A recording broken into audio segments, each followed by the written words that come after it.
وہ علاقہ ہے، وہ ملک ہے جو پہلے ہی بڑھ چکا تھا 4 ملکوں میں۔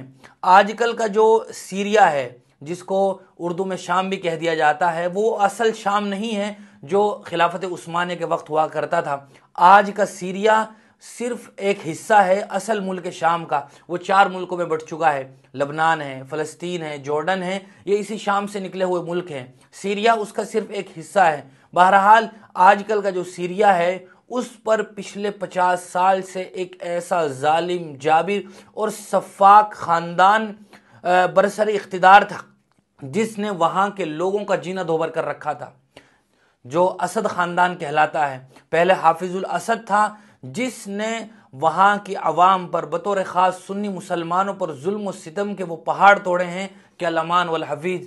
پھر اس کی موت کے بعد اس کا بیٹا جو بشار الاسد کے نام سے پچھلے تقریباً 24 سال سے برسر اقتدار تھا، اس نے وہاں کی معصوم اور بے قصور عوام پر وہ ظلم و ستم کے پہاڑ توڑے ہیں کہ ہٹلر کی تاریخ بھی شرما جاتی ہے۔ لوگ جب ظلم کا تذکرہ کرتے ہیں تو جہاں کچھ لوگوں کے نام لیے جاتے ہیں ان میں ایک ہٹلر ہے، مسولینی ہے، اور بھی کچھ لوگ ہیں، لیکن جب ہم اس بشار الاسد کی تاریخ اور ہسٹری کو دیکھتے ہیں تو اس نے ان لوگوں کو بھی مات دے دی ہے۔ اس نے وہاں کی نہتی معصوم لوگوں کو قید خانوں میں اس اذیتناک تکلیف سے گزارا ہے کہ اس کو لفظوں میں بیان نہیں کیا جا سکتا ہے۔ اب جب ملک شام تقریباً آزاد ہو گیا ہے اس کے ظلم و ستم سے، اور وہ ملک چھوڑ کر فرانس بھاگ گیا ہے، تو اصل جو صورتحال ہے وہ لوگوں کے سامنے آ رہی ہیں۔ اس کے ظلم و ستم کی پرتیں اب کھل رہی ہیں، کیسے خطرناک عقوبت خانے ظلمت کے لیے، ظلم اور ستم کے لیے اس نے جو جیل خانے بنا رکھے تھے، تہ در تہ، زمین کے اوپر بھی جیل، زمین کے نیچے بھی جیل، جس طرح کی جیلیں اس نے وہاں بنا رکھی تھی، اب لوگوں کے سامنے اس کے ظلم و ستم کا اصل چہرہ آ رہا ہے۔ اس کی جو اصل بگڑی ہوئی امیج ہے وہ اب لوگ دیکھ رہے ہیں۔ اس نے دنیا کے لوگوں کو یہ باور کرانے کی کوشش کی میں بہت ہی روشن خیال ہوں، میں بہت ہی ماڈرن ہوں، اور میں نے یہاں کے عوام کے لیے بہت کچھ کیا ہے، لیکن سچی اور حقیقی جو صورتحال ہے وہ اب لوگوں کے سامنے ہے۔ اخیر میں کہنا اور عرض یہ کرنا ہے کہ ملک شام وہ علاقہ ہے جس کی مذہب اسلام میں بھی بہت زیادہ اہمیت ہے۔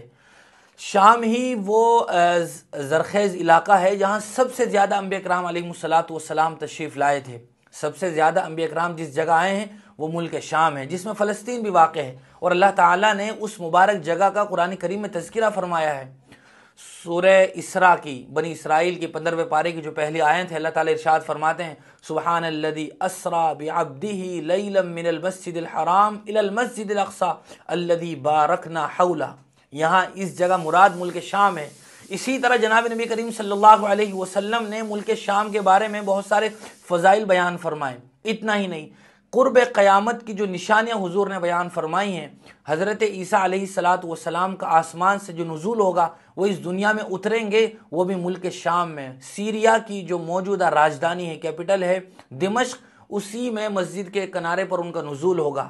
حضرت عیسیٰ علیہ السلام کی تاریخ اور ان کا اترنا اسی ملک شام سے وابستہ ہے، اور ملک شام میں امن ہوگا تو گویا پوری دنیا میں امن ہوگا۔ آج کل دنیا ایک گلوبلائزیشن بن چکا ہے، پورا ایک ولیج بن چکا ہے۔ دنیا کے کسی بھی خطے میں کوئی واقعہ ہو اس کا اثر ساری دنیا میں دیکھنے کو ملتا ہے۔ تو ملک شام کی جو صورتحال ہے، ہمیں اس کے لیے دعا بھی کرنے کی ضرورت ہے، اور بطور خاص مسلمانوں کو اپنے آپ کو راہ راست پر لانے کی ضرورت ہے۔ اللہ تعالیٰ نے مسلمانوں سے جس بات کا وعدہ فرمایا ہے وہ ایمان اور اعمال صالحہ پر موقوف ہے۔ اللہ تعالیٰ فرماتے ہیں وعد اللہ الذین آمنوا منکم وعملوا الصالحات لیستخلفنہم فی الارض کما استخلف الذین من قبلہم، کہ اللہ تعالیٰ نے وعدہ فرمایا ان لوگوں سے جو ایمان لائے اور انہوں نے اعمال صالحہ کیے تو اللہ تعالیٰ انہیں زمین میں خلافت، حکومت اور اقتدار عطا فرمائے گا۔ لیکن ہم دیکھ رہے ہیں کہ مسلمان جس ذلت اور پستی سے گزر رہا ہے وہ پچھلے کسی زمانے میں نہیں دیکھا گیا ہے۔ بہرحال ہمیں پوری دنیا کے لیے، اپنے ملک کے لیے، بطور خاص فلسطین کے لیے، سیریا کے لیے، عراق کے لیے، لیبیا کے لیے، یمن کے لیے دعا کرنے کی ضرورت ہے۔ اللہ تعالیٰ پوری دنیا میں امن و امان قائم فرمائیں، ہر ایک دوسرے کے حقوق کی ادائیگی کے ساتھ رہ رہا ہو، ظلم و ستم کا اس دنیا سے خاتمہ ہو جائے، اور انصاف کرنے والے حکمران، اپنے عوام کے حقوق کا خیال رکھنے والے حاکم اللہ تعالیٰ اس دنیا کے تمام لوگوں کو عطا فرمائیں۔ ہم سب اپنی انفرادی دعاؤں میں بھی ان تمام دعاؤں کو مانگتے رہیں۔ اللہ تعالیٰ یہ تمام دعائیں اپنی بارگاہ میں بے انتہا قبول فرمائے۔ وآخر دعوانا الحمدللہ رب العالمین۔